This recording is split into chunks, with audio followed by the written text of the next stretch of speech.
Bonjour tout le monde, j'espère que ça va bien. Bienvenue à la chaîne des Frères Tadros.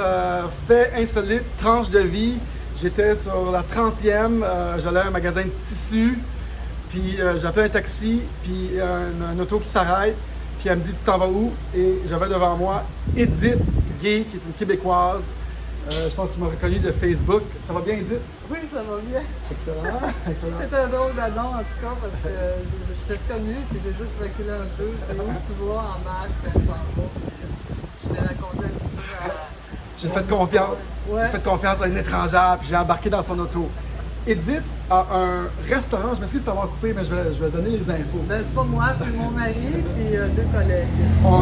Ils ont un resto qui ouvre ce soir, les Trois Amigos, sur la 4e, pas loin de la 30e. C'est entre la 15 et la 20. Excellent. Avenue 15 et 15 et 20. Et donc, le resto ouvre ce soir. C'est une Québécoise avec son mari et ses enfants aussi, quelques-uns de tes enfants, qui ont déménagé ici il y a 7 ans. Et elle me contait son histoire. Dis-moi, pourquoi tu as déménagé du Québec? Ben, nous, c'est un projet de retraite. On s'est emmené ici, puis on s'est installé. Moi, ben, vu que je suis pas trop vieille, je suis pas trop jeune, je voulais continuer à travailler. J'ai fait mon cours d'agent d'immeuble que je faisais déjà au Québec, donc je l'ai fait ici. Fait que je fais beaucoup d'immeubles ici. Et puis mon mari retraité, ben, ça y prend des petits projets. On a fait de la construction, puis là, ben, il a rencontré des collègues, puis on vient d'ouvrir ça, ce petit restaurant-là. Mais moi, je suis pas vraiment dans le restaurant. Mais c'est plus un resto-bar sport. Les hockey, les matchs, il va y avoir un peu de karaoké, des trucs comme ça, mais c'est le deuxième événement ce soir, c'est à cause du match. Écrivez ça, les Trois Amigos, sur la 4e. Est-ce que tu suggères à tous les Québécois de s'expatrier? Ben, la vie ici est beaucoup plus facile, là, hein? La mer est ouverte, les plages sont ouvertes, les restaurants sont ouverts, les bars sont fermés par exemple. Oui, je savais pas. Les bars, mais tous les bars se sont convertis en restaurants. Alors, ils ont arrangé des trucs pour que ça fonctionne. Il y a de la distanciation, on a le droit à 30% de moins de personnes, mais c'est quand même bien. Moi, j'ai remarqué la grosse différence entre ici et là, c'est que ici, il n'y a pas d'agression de l'État. Il y a des règles, mais c'est pas de harcèlement psychologique, puis c'est pas du terrorisme d'État. Au Québec, c'est du terrorisme d'État. C'est une agression sur les citoyens, ils nous infantilisent, c'est exagéré et c'est stupide. Et moi, je me suis expatrié, ça fait 2 mois, elle, 7 ans, et je commence à penser à des solutions pour m'expatrier 6 mois par année ou plus. Si le gouvernement québécois ne change pas, ils vont me perdre comme citoyen et beaucoup d'autres parce qu'on a beaucoup de trucs pour vous expatrier. Ouais, mais ici, on est tellement bien. On a la chaleur, on a le soleil, les gens sont de bonne humeur, on fait nos commissions, on n'est pas... C'est sûr qu'on met le masque pour entrer, pour se laver les mains, la température. Mais c'est pas agressif, on se fait pas critiquer ou crier après ou pointer. C'est vraiment... tout le monde vit sa vie, puis on essaye de respecter le plus possible, tant que c'est pas trop ridicule. Mais tout reste ouvert, puis on pense presque pas à ça. Est-ce que c'est difficile le processus pour la citoyenneté, tout ça? C'est un processus qui coûte cher et qui prend du temps? Pas vraiment. Ça se passe au niveau du Québec. On va au consulat mexicain sur la rue Pile. On demande notre visa. Puis là, eux, ils demandent de fournir des papiers en conséquence. Dans le fond, ce qu'ils veulent, c'est que tu ne sois pas dépendant du pays. Donc, si tu n'as pas de revenus qui rentrent, comme mon mari a une pension, il n'est pas dangereux pour le pays. Et puis, il y a tout le temps un revenu. Puis, on a une propriété. Alors, c'est toutes les choses qu'ils regardent pour qu'on devienne dépendant du pays. C'est une bonne affaire. Ils se protègent aussi, c'est un petit peu normal, mais sinon, c'est pas compliqué. Combien de temps ça prend et combien ça coûte en tout là? Ça dépend de chaque individu. Je dirais, moi, faire ta carte de résident, c'est peut-être total, ça dépend des gens. Hein. Ça peut être une temporaire, une fois par année pendant 4 ans, ou ta résidence directe quand tu as un bon revenu qui rentre au Canada, tu as une résidence directe. Ça peut jouer entre 1500 US, parce que si tout est en US, 1500 US à 3000 US, dépendamment du pays. Pour tout le processus, là, 1500 à 3000, ça prend Ouais. 4 ans, tu m'as dit. Ouais. De 6 mois à 4 ans. Tout dépend où tu es dans ton processus de gagne-pain au Canada. Si tu arrives ici et que tu BS là-bas, ils ne te laisseront pas rentrer.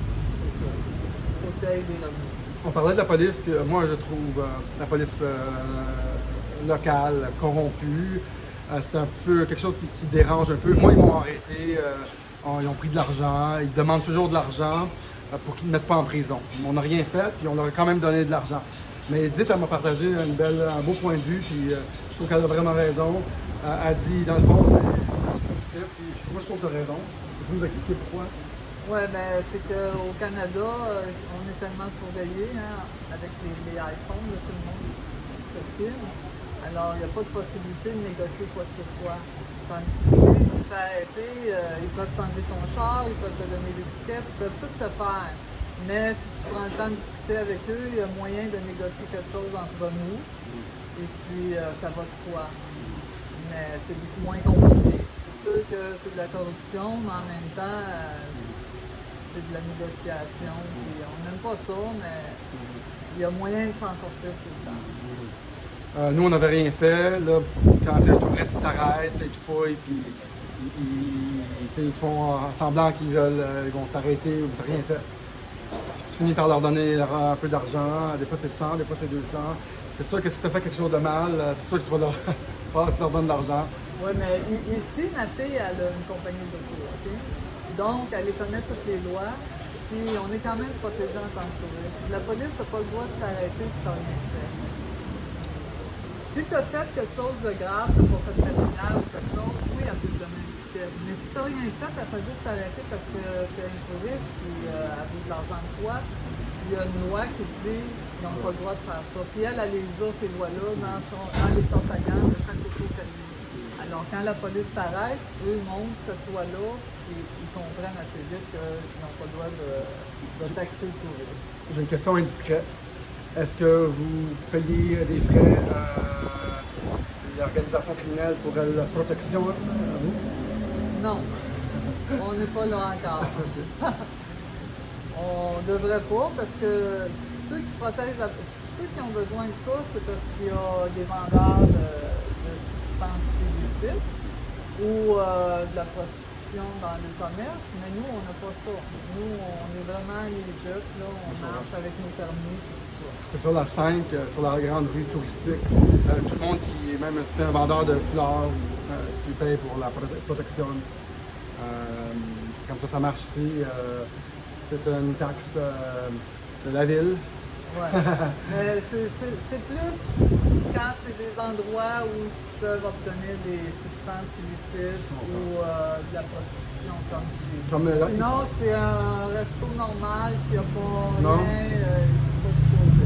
Comme ici, absolument rien. Là. Ici, on est loin plus loin du tourisme. On est à 4 points de vue de la mer. Ouais, on est à 4, ouais, c'est ça. Ouais. Mais on est quand même plus loin dans le sens qu'on est plus. Oui, c'est ça. On est hors zone du tourisme. On est plus Good. Fait que ceux qui veulent s'installer, on ne suggère pas que vous vous installez près de la mer parce que c'est plus compliqué et c'est plus cher. Ouais, même les achats de condos, hein? Ouais. Aux premières rues, c'est entre 3 et 500 US les frais de condo. Tu recules deuxième rue, tu tombes entre 3 et 200. Tu recules, tu sais. Près de la mer, c'est tout le temps plus cher, hein? Quoi que ce soit. Merci Edith Guy de nous faire découvrir ton bar, les 3 amigos qui ouvrent pour son deuxième événement ce soir. Reste au bar. Resto Bar sur la 4e. Venez en grand nombre, les Québécois. Moi, je découvre ça, elle m'a fait un lift. Puis merci de nous donner des trucs pour s'expatrier d'un pays où un État policier est présent, une dictature est présente. Arrêtez de vous mentir. C'est ça qui se passe au Québec. Merci Edith. Ah, bienvenue. Enchanté de t'avoir connu, Daniel. Merci pour le livre. Oui. On s'en va magasiner. Ouais, c'est ça. Elle va m'amener en place, j'étais supposé.